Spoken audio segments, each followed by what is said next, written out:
pasagutin ko kayo dito, no? Ito kasi yung statement naman ng Office of the Speaker. At yung paliwanag niya. Like all congressional offices, the Office of the Speaker may issue endorsements or referrals in response to constituent requests from lawmakers or local leaders. Pero sabi niya, these are strictly facilitative and do not guarantee or influence approval.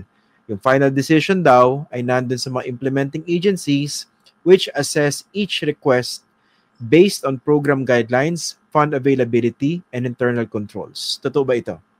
Yung sinasabi niya is kung na-approve ka. Kung na-approve ka, yung buong prosesong yon, kunya nag-request ka ng 30 o 50 million na additional, sabihin approve. Doon ka na makikipag-coordinate sa agency. Pero kung hindi ka in-approve o sinabing mas mababa, wala kang magagawa. Okay, since sinimula nila yan, di ba nasabi ni Mayor Magalong yung 777?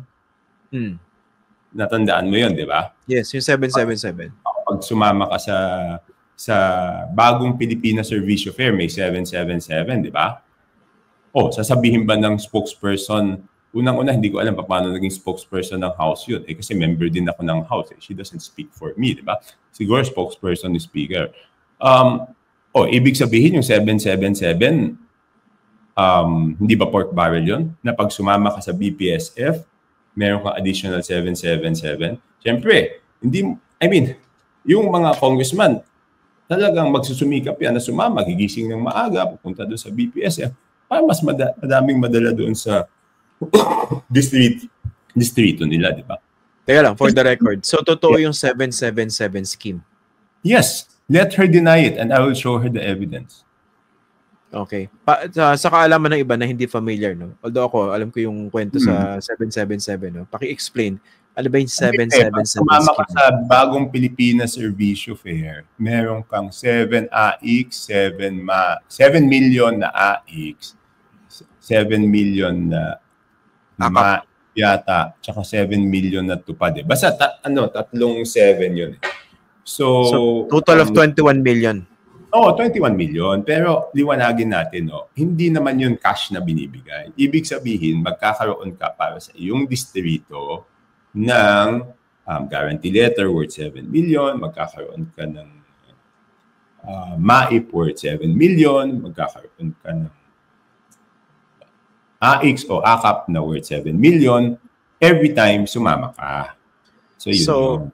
To be fair naman, technically hindi to necessarily binubulsa ng congressman. Hindi, okay, to be fair, walang maibubulsa dyan because yung guarantee letter, sulat lang po yun. Wala naman perang hahawakan yung congressman dyan. Yung AX, wala kami mahahawakan dun dahil direktang DSWD ang nagpe-pay out doon sa tatanggap. Ganon din yung AKAP. Ganon din naman yung tupad. Pagkatapos sila magtrabaho, dole rin naman ang mag-pay out. So walang natatanggap yung congressman. So ang issue rito yung patronage politics at nung panahon ng kampanya, nagamit ito dahil nagkaroon ng discretion yung congressman. Tama ba? Ito ba yung issue niyan? Hindi. Nagkaroon ng discretion sino? Yung congressman o yung speaker? Yung congressman tsaka si speaker. Kasi base sa kwento mo, alam nila kung saan pwedeng idalhin. Di ba? Sino pwede makinabang? Yes, unang discretion doon is yung sa speaker, di ba? So, ang sinasabi ko, kung may mga ganyang programa, i-line item na natin. Ibig sabihin, bawat distrito, di ba kung sa infrastructure, nakikita natin naka-line item kung magkano yung infrastructure project ng isang distrito. Bakit di natin i-line item yung AKAP ng bawat distrito, yung AX ng bawat distrito, yung tupad ng bawat distrito? So, transparent sa lahat. Makikita ng constituents magkano yung AX, AKAP, tupad ng bawat distrito.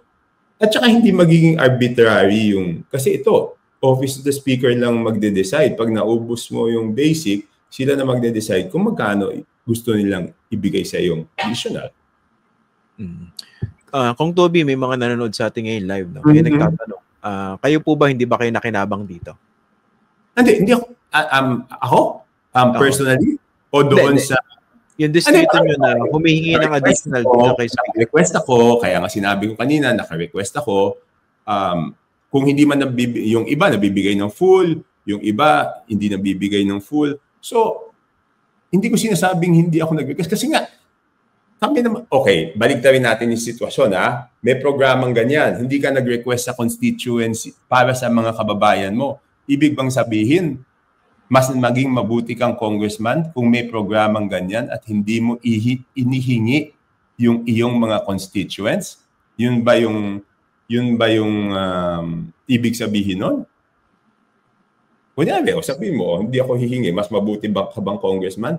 Hindi mo nabigyan ng pagkakataon yung mga constituents mo na magkaroon ng AIX, AKAP o TUPAD?